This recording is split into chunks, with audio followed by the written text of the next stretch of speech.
سورہ بقرہ کی مختلف آیتوں کا خلاصہ پیش کیا گیا۔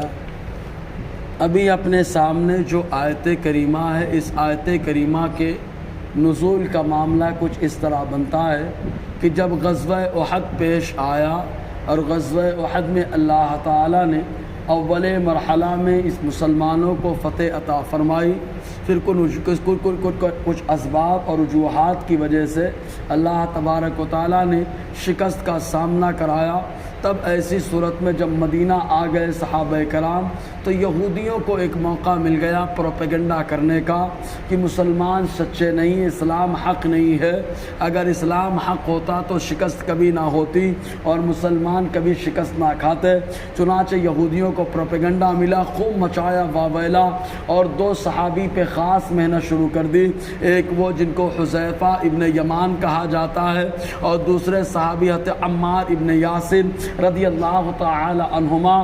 دونوں کو جو ہے یہودیوں نے کہا کہ تم جو ہے اسلام کو چھوڑ دو، مسلمانوں کی سنگت اور ان کے ساتھ رہنا چھوڑ دو، ہم لوگ مکمل آپ کا سپورٹ کریں گے۔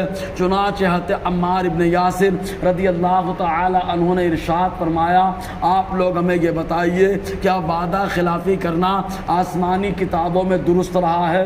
یہودیوں نے کہا وعدہ خلافی کرنا ہر دور میں غلط رہا ہے۔ تب ایسی صورت میں حضرت عمار ابن یاسر نے کہا، ہم لوگوں نے وعدہ کر رکھا ہے کہ ہم صرف اللہ کی عبادت کریں گے اور رسول اللہ صلی اللہ علیہ وسلم کی غلامی اختیار کریں گے، ہم اس وعدے کے خلاف نہیں جا سکتے ہیں۔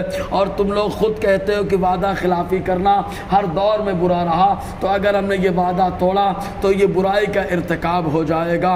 حضرت حذیفہ ابن یمان رضی اللہ تعالی عنہ ارشاد فرماتے، سنو تم لوگ ہمیں اسلام سے ورغلاتے ہو، میں اس بات پر راضی ہوں کہ اللہ ہمارا رب ہے، اس بات پر راضی ہوں کہ قرآن ہماری کتاب ہے، اس بات پر راضی ہوں کہ اسلام ہمارا دین ہے، اس بات پر راضی ہوں کہ مصطفیٰ جان رحمت ہمارے پیغمبر ہیں، اور اس بات پر بھی میں راضی ہوں کہ کعبہ کو اللہ تعالیٰ نے ہمارے لیے قبلہ بنا دیا۔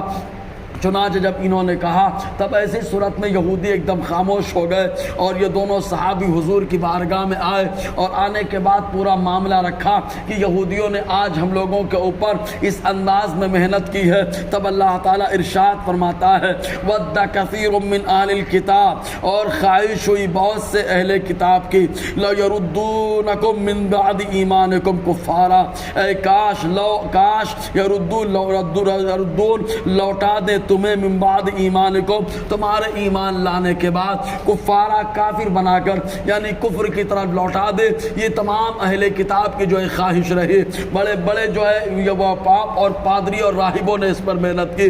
اور یہ کیوں محنت کر رہے ہیں؟ حسد من عند انفسہم من بعد ما تبین لهم الحق، اس بات سے حسد کرتے ہوئے جو ان کے پاس ہے۔ حسد کے بارے میں آقا علیہ السلام نے ارشاد فرمایا، آدمی کے حسد سے بچنا چاہیے، اس لیے کہ حسد آدمی کے نیکیوں کو ایسے ہی کھا جاتا ہے جیسے آگ سوکھی لکڑی یا گھاس کو کھا جاتی ہے۔ اور ایسے ایک روایت میں آیا، حضور صلی اللہ علیہ وسلم نے فرمایا، حسد سے بچو، اس لیے کہ حسد کی وجہ سے آسمان پہ پہلا گناہ ہوا، حسد کی وجہ سے ابلیس نے سجدہ کرنے سے انکار کر دیا۔ اور آقا علیہ السلام نے فرمایا، حسد کی وجہ سے پہلا گناہ زمین پر بھی ہوا کہ قابیل نے اپنے بھائی حابیل سے حسد کیا، اور حسد کرنے کی وجہ سے قابیل نے اپنے بھائی حابیل کو قتل کر دیا۔ اور ایک روایت میں حضور نے ارشاد فرمایا، حسد سب سے پہلے نیکیوں کو برباد کرتا ہے اور اس کے بعد آدمی کے ایمان کو کھا جاتا ہے۔ تو حسد کی وجہ سے جو ان کے پاس ہے، کیوں؟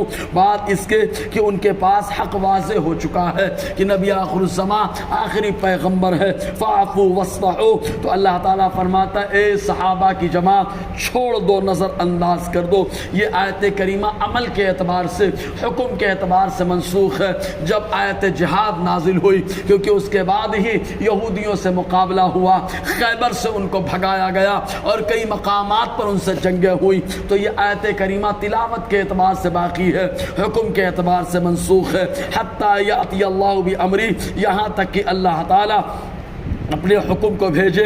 ان اللہ علی کل شیء قدیر، بے شک اللہ تعالیٰ ہر چیز پر قادر ہے. اور رب کی قدرت کا کیا کہنا، انسان خود اللہ تعالیٰ کی قدرت کی اور اس کی کاریگری کا نمونہ ہے. ساری کائنات اللہ تعالیٰ نے اپنی قدرت کا نمونہ بنا دیا.